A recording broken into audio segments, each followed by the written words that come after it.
అందరూ కలిసి ఒకే చోట కూర్చొని చక్కగా పెద్ద పొయ్యి పెట్టి అందరూ ఒకేసారి పిండి వంటలు చేసుకుంటుంటారు. అదొక మన సాంప్రదాయం.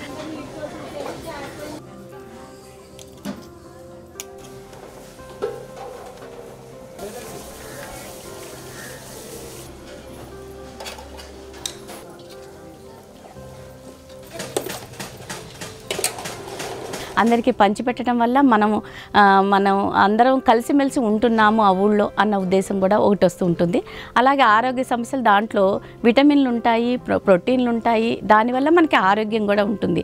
ఈ పిండి వంటలు ఊరికే చేసుకున్నామేమో తిన్నామని కాదు, ఆచారం సాంప్రదాయం అన్నీ కలిసి ఉన్నదే ఈ పిండి వంటలు అన్నది.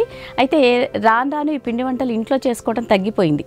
సహజంగా కొంతమంది చేసుకోలేని వాళ్ళు ఉన్న చోట ప్రతి చోట ఇప్పుడు దొరుకుతూనే ఉన్నాయండి పావు కేజీ. ఎందుకంటే ఇద్దరు మనుషులు ఉన్నప్పుడు అందరికీ షుగర్లు బీపీలు వచ్చిన తర్వాత కొంచెం పిండి వంటలు అది తగ్గిపోయినాయి కాబట్టి అందరూ కొంచెం బయట నుంచి తెచ్చుకోవటం అలా చేస్తున్నారు. కారపూస చేస్తారు, అరిసెలు చేస్తారు. మెయిన్ అరిసెలండి, నేతి అరిసెలని, మామూలు నూనె అరిసెలని, నువ్వుల అరిసెలని అలా రకరకాలు చేస్తుంటారు. సరే దాంతోపాటు ఇంకోటి ఐటెం ఉండాలి కాబట్టి రవ్వ లడ్డూలని అలాంటివి చేస్తుంటారు. కానీ ముఖ్యంగా రైతులు పండించిన బియ్యంతో నైవేద్యంగా పెట్టి ఈ పిండి వంటలు అరిసెలు, చెక్కిలాలు, కారపూస ఇవన్నీ చేసి దేవుడికి నైవేద్యంగా పెట్టి అందరికీ పంచిపెట్టి అందరూ కలిసి చేసుకునే పండగే సంక్రాంతి పండగ. గవ్వలు చేసుకుంటున్నాము. దాంట్లో స్వీటు హాటు రెండు ఉంటున్నాయి. తర్వాత గోరుమిటీలని గోర్లతో అవి చేస్తారు, అలాంటి ఒకటి. గులాబ్ పూలు లాగా వచ్చేవి.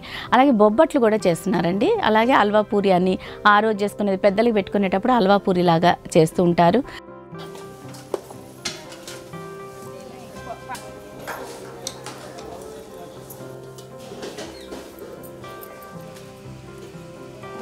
సంక్రాంతి అంటే అందరికీ గుర్తొచ్చేది ముందు పిండి వంటలు. ఈ జనరేషన్ పిల్లలకి స్నాక్స్ అంటే ఈ పిజ్జా, బర్గర్లు, న్యూడిల్స్ ఇవి మాత్రమే తింటున్నాయి, అవి మాత్రమే తింటున్నారు. కానీ చిన్నప్పటి నుంచి కూడా మన పెద్దవాళ్ళు సంక్రాంతి వస్తే రకరకాల సాంప్రదాయ వంటలు వండుతూ ఉన్నారు. అందులో ముఖ్యంగా అరిసెలు, జంతికలు, సున్నుండలు, గోరుమిటీలు, పాకుండలు ఇలా రకరకాల రుచికరమైన వంటలు వండుతున్నారు. అవన్నీ కూడా మేము చాలా ఇష్టపడుతున్నాము. అవి చాలా ఆరోగ్యపరంగా కూడా చాలా మంచిది. కాబట్టి ఈ యొక్క జనరేషన్ వాళ్ళందరికీ కూడా ఈ యొక్క సంక్రాంతి పండుగని దృష్టిలో పెట్టుకుని ఈ వంటలన్నీ చేసుకుని చాలా ఆస్వాదిస్తున్నాం.